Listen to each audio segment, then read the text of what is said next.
अब कुछ बात कर लेते हैं गाड़ियों की। वैसे तो दुनिया में इलेक्ट्रिक गाड़ियों का इस्तेमाल काफ़ी अरसे से शुरू हो चुका है, लेकिन पाकिस्तान में इलेक्ट्रिक व्हीकल पॉलिसी आने के बाद इलेक्ट्रिक गाड़ियों की आमद में तेज़ी से इजाफा हो रहा है और मुतवक्के भी है। बिल्कुल ऐसी है, जबकि बड़ी कंपनीज के साथ साथ चीनी गाड़ियां भी मार्केट में आना शुरू हो गई हैं। ताहम अभी तक मुकम्मल तौर पर पाकिस्तान में इलेक्ट्रिक गाड़ियां चलाने के जो इंतजामात हैं वो काफ़ी हम देखते हैं कि कम है। अगर इलेक्ट्रिक व्हीकल की बात की जाए तो चार्जिंग यूनिट्स और स्पेयर पार्ट्स का मसला ताहाल बरकरार है। लेकिन जो है मुतल्लिका कारोबारी हज़रात पुरुम्मीद हैं कि वक्त के साथ साथ ये मसाइल हल हो जाएंगे। हुकूमत ने भी इलेक्ट्रिक गाड़ियाँ मुल्क में तैयार करने की हिकमत अमली एक जो है वो बनाई है। इस ज़मीन में सरमायाकारों को सहूलियात फराहम करने की भी पेशकश की जा रही है, जिसके मुताबिक 2030 तक 5 से 10 लाख गाड़ियां सड़कों पर लाने का एक हदफ भी मुकर्रर किया गया है। हुकूमत जो नई ऑटो पॉलिसी का ऐलान करने जा रही है उसमें इलेक्ट्रिक गाड़ियों में सरमायाकारी करने वालों के लिए मुतादिद सहूलतें रखी गई हैं, जैसे कि गाड़ियां तैयार करने वाले जो यूनिट्स हैं उन पर कस्टम ड्यूटी जो है वो पहले साल 25% से कम करके 10% कर दी जाएगी, जबकि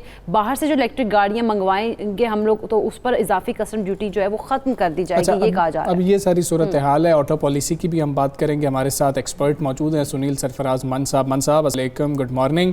ये पहले तो हमें ऑटो पॉलिसी के बारे में बताएं, क्या प्रोज हैं, क्या कॉन्स हैं, क्या खसूसियात हैं इसकी, आम आदमी को कितना फ़ायदा होगा? जी बहुत शुक्रिया। ऑटो पॉलिसी का जो है मैं अभी पढ़ रहा था, बिकॉज एक तो उसका कोई जो कहते हैं ना ड्राफ्ट और एक डेट मौजूद नहीं है, जिसके ऊपर काफ़ी मार्केट के अंदर जो है ना एक अनरेस्ट भी है। हर रोज़ एक नई न्यूज़ आती है। अगर आप सोशल मीडिया खोल लें, कोई 10%, कोई 15%, कोई 25%, एक कियोस मचा हुआ है। So I think the better thing is कि गवर्नमेंट एक दिन एक पॉलिसी ले आए, क्योंकि सबसे पहले आपके पास बजट आया, उसके बाद एक फाइनेंस बिल जो है वो घूम रहा था, अब ऑटो पॉलिसी की बात हो रही है। सो मार्केट हो या बिजनेस हो या कोई भी इन्वायरमेंट हो, उसमें क्लैरिटी बहुत जरूरी है। खैर हैविंग सेड दैट, जो हमारे पास अभी रिपोर्ट आई है या जो न्यूज़ है उसके मुताबिक एक जो मैसिव गवर्नमेंट का जो शिफ्ट है वो टुवर्ड्स इलेक्ट्रिक कार्स है, जो कि हमेशा से है, जब से एक नई गवर्नमेंट आई है। और अब जो वो जो करने जा रहे हैं उसके मुताबिक काफी ज्यादा वो इंसेंटिवाइज कर रहे हैं लोगों को कि इलेक्ट्रिक गाड़ियां पाकिस्तान में प्रोड्यूस भी करें, और विद इन मीन टाइम कि वो ज्यादा से ज्यादा गाड़ियां इलेक्ट्रिक इंपोर्ट भी करें। अभी परसों जो है उन्होंने काफी ज्यादा रिडक्शन की है। इलेक्ट्रिक गाड़ियां जो इंपोर्ट हो रही हैं उनके अंदर भी कस्टम ड्यूटी 25 से 10% कर दी है, सेल टैक्स 16 से 5% कर दिया है, which means massive decrease in price. अब वो चाह ये रहे हैं कि एक ऐसा सिस्टम बन जाए, क्योंकि हमारे यहाँ पे अभी देखें वो एक इंफ्रास्ट्रक्चर ही मौजूद नहीं है। आज अगर आप इलेक्ट्रिक गाड़ी ले लेते हैं तो उसको चार्ज करने की फैसिलिटी मतलब लाहौर में एक है, कराची में 2 है, इस्लामाबाद में एक है। It has to be on a bigger scale. तो उसके लिए अभी कोशिश की जा रही है। बट अभी अगेन मेरा पॉइंट ये होता है कि जो रेड टेपिज्म होती है कि गवर्नमेंट एक तरफ कुछ कह रही है, लेकिन जब आप उन स्टेशंस को लगाने जाते हैं उसके ऊपर डायरेक्शन कोई नहीं है। मोटरवेज के ऊपर आज तक कोई इलेक्ट्रिक स्टेशन नहीं लगा।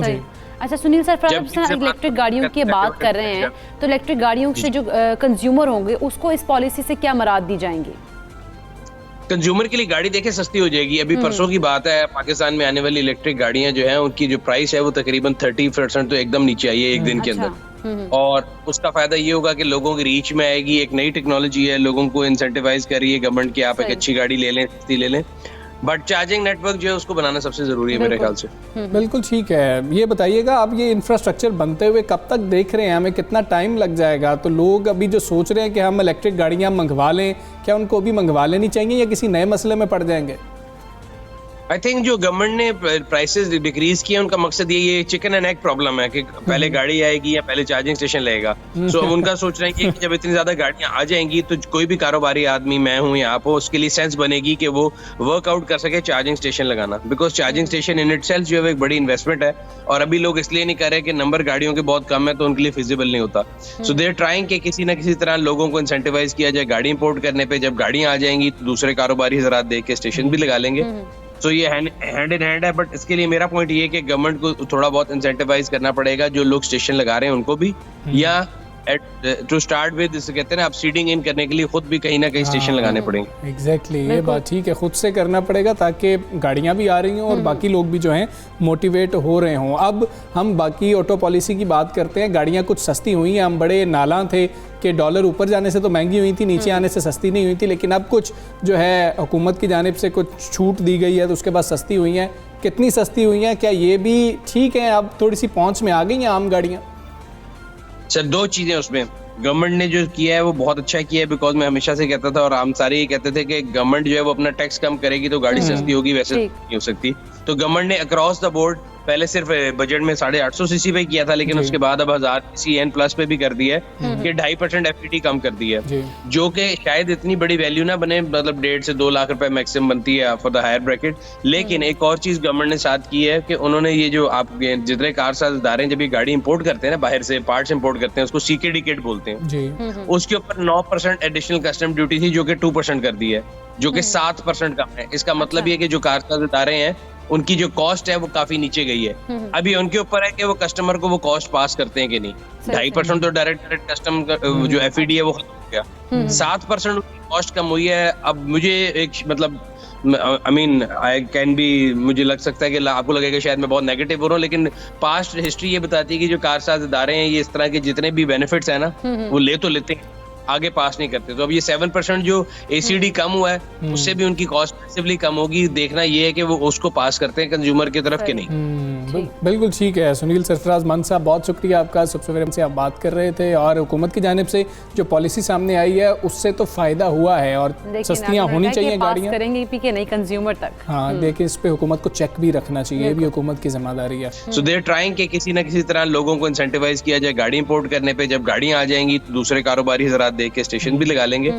तो ये हैंड इन हैंड है, बट इसके लिए मेरा पॉइंट ये है कि गवर्नमेंट को थोड़ा बहुत इंसेंटिवाइज करना पड़ेगा, जो लोग स्टेशन लगा रहे हैं उनको भी, या टू स्टार्ट विद इसे कहते हैं ना, आप सीडिंग इन करने के लिए खुद भी कहीं ना कहीं स्टेशन लगाने पड़ेंगे। एग्जैक्टली, ये बात ठीक है, खुद से करना पड़ेगा ताकि गाड़ियां भी आ रही हों और बाकी लोग भी जो हैं मोटिवेट हो रहे हों। अब हम बाकी ऑटो पॉलिसी की बात करते हैं। गाड़ियां कुछ सस्ती हुई हैं, हम बड़े नाला थे कि डॉलर ऊपर जाने से तो महंगी हुई थी, नीचे आने से सस्ती नहीं हुई थी, लेकिन अब कुछ जो है हुकूमत की जानिब से कुछ छूट दी गई है तो उसके बाद सस्ती हुई हैं। कितनी सस्ती हुई हैं, क्या ये भी ठीक है? अब थोड़ी सी पहुँच में आ गई हैं आम गाड़ियाँ? सर, दो चीजें उसमें गवर्नमेंट ने जो किया है वो बहुत अच्छा किया है, बिकॉज मैं हमेशा से कहता था और हम सारे ये कहते थे कि गवर्नमेंट जो है वो अपना टैक्स कम करेगी तो गाड़ी सस्ती होगी, वैसे नहीं हो सकती। तो गवर्नमेंट ने अक्रॉस द बोर्ड पहले सिर्फ बजट में 850 सीसी पे किया था, लेकिन उसके बाद अब 1000 सीसी एन प्लस पे भी कर दिया है कि 2.5% एफईडी कम कर दी है, जो कि शायद इतनी बड़ी वैल्यू ना बने, मतलब 1.5 से 2 लाख रुपए मैक्सिमम बनती है फॉर द हायर ब्रैकेट। लेकिन एक और चीज गवर्नमेंट ने साथ की है कि उन्होंने ये जो आप जितने कार साझेदार हैं जब ये गाड़ी इंपोर्ट करते हैं ना, बाहर से पार्ट्स इंपोर्ट करते हैं, उसको सीकेडी किट बोलते हैं, जी। उसके ऊपर 9% एडिशनल कस्टम ड्यूटी थी, जो कि 2% कर दी है, जो कि 7% कम है। इसका मतलब ये कि जो कार साझेदार हैं उनकी जो कॉस्ट है वो काफी नीचे गई है। अभी उनके ऊपर है कि वो कस्टमर को वो कॉस्ट पास करते हैं कि नहीं। 2.5% तो डायरेक्ट कस्टम जो एफईडी है वो खत्म हो गया, 7% कॉस्ट कम हुई है। अब मुझे एक मतलब आई कैन बी, मुझे लग सकता है कि आपको लगेगा शायद मैं बहुत नेगेटिव हो रहा हूँ, लेकिन पास्ट हिस्ट्री ये बताती है कि जो कार साझेदार हैं ये इस तरह के जितने भी बेनिफिट्स है ना वो ले तो लेते हैं, आगे पास नहीं करते। तो अब ये 7% जो एसीडी कम हुआ है उससे भी उनकी कॉस्ट मैसिवली कम होगी। देखना ये है कि वो उसको पास करते हैं कंज्यूमर की तरफ के नहीं। बिल्कुल ठीक है। सुनील सरफराज मान साहब, बहुत शुक्रिया आपका। सॉफ्टवेयर से आप बात कर रहे थे और हुकूमत की जानिब से जो पॉलिसी सामने आई है उससे तो फायदा हुआ है और सस्तियाँ होनी चाहिए गाड़ियाँ, करेंगे पी के नहीं कंज्यूमर तक। हाँ, लेकिन इस पे हुकूमत को चेक भी रखना चाहिए, ये भी हुकूमत की जिम्मेदारी है।